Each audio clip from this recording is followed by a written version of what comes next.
Terra, água, ar, fogo, éter, mente, inteligência e falso ego. Essas são as minhas 8 energias materiais isoladas, diz Krishna aqui no Bhagavad Gita, e ele fala, acima delas, ó Arjuna, existe uma 9ª energia, a superalma, e o papel da superalma, do eu superior, do Cristo íntimo, do Atman, do Paramatman, é dominar as 8 energias inferiores.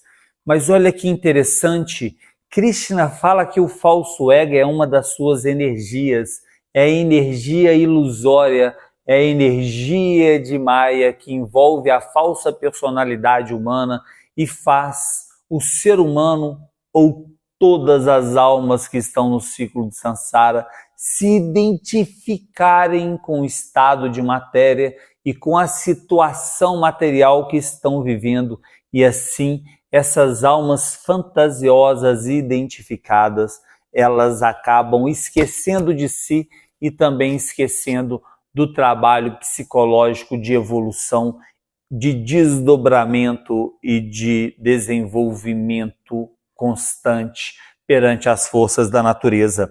Olha que interessante, o falso ego é a camada mais sutil. Os orientais também deram nome para ele de Ahankara, o Ahankara, o falso ego.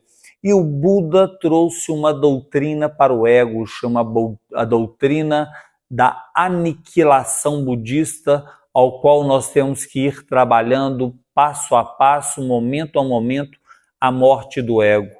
O mestre Samael falava morte do ego aqui e agora, e ele trouxe uma ideia de que nós temos que estar sempre lutando com esse ego, sempre matando esse ego, a fim de despertarmos a consciência espiritual, já que o ego ele é o defeito psicológico, porém todo defeito tem um D de Deus, e aí nós vamos brincar um pouquinho, porque se todo defeito tem um D de Deus, o defeito ele é o efeito mal feito do feito imperfeito, e quando fica desfeito se transforma perfeito. Então nós temos que ir pegando esse defeito psicológico e fazendo um trabalho sobre ele. Em outras palavras, nós podemos dizer que o ego é padrão inconsciente desatualizado, porque o ego ele não está de acordo com o estado de presença no aqui e agora. Muitas vezes ele está preso no passado, está preso em alguma questão arcaica, em outro funcionamento, em algum problema, em alguma possibilidade. Geralmente o ego não está no estado de presença, e aí nós precisamos de estar fazendo um trabalho para dissolver esse ego. O ego ele é uma densidade psicológica e ele precisa de ser desfeito.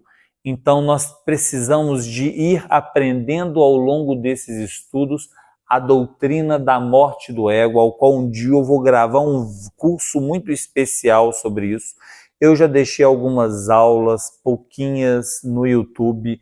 No meu curso A Ciência de Autoconhecimento Discernido, eu caprichei no curso sobre o ego e não vai ser o assunto mais profundo desse vídeo. Mas, meus queridos, saibam que quem não trabalha o ego e vai para essa caminhada espiritual vira mago negro na certa. Quem trabalha as energias espirituais e não dissolve o ego acaba caindo na magia negra, e o caminho cedo ou tarde ele é infernal. Essa é a verdade. Então nós temos que praticar a cultura e a doutrina da morte do ego. A morte do ego nasce na ideia da autoobservação psicológica. Quando você compreender, analisar um defeito psicológico, você precisa de estudar ele no mais profundo do seu inconsciente, desde a origem, todos os funcionamentos, e isso precisa de ser feito através da meditação. Então, eu te aconselho que você busque esse conhecimento especializado sobre a morte do ego. Você vai precisar de fazer esse estudo psicológico, você vai precisar de meditar muito na dissolução dos seus devaneios, precisar de meditar muito na sua ira, na sua cobiça, na sua luxúria, na sua inveja, na sua preguiça, na sua avareza, em cada um desses defeitos. E só através da meditação, reconstruindo o defeito psicológico, é que você vai conseguir fazer esse estudo. E sem o trabalho do ego, não tem o despertar da consciência. Sem o despertar da consciência, não tem manutenção no mundo astral.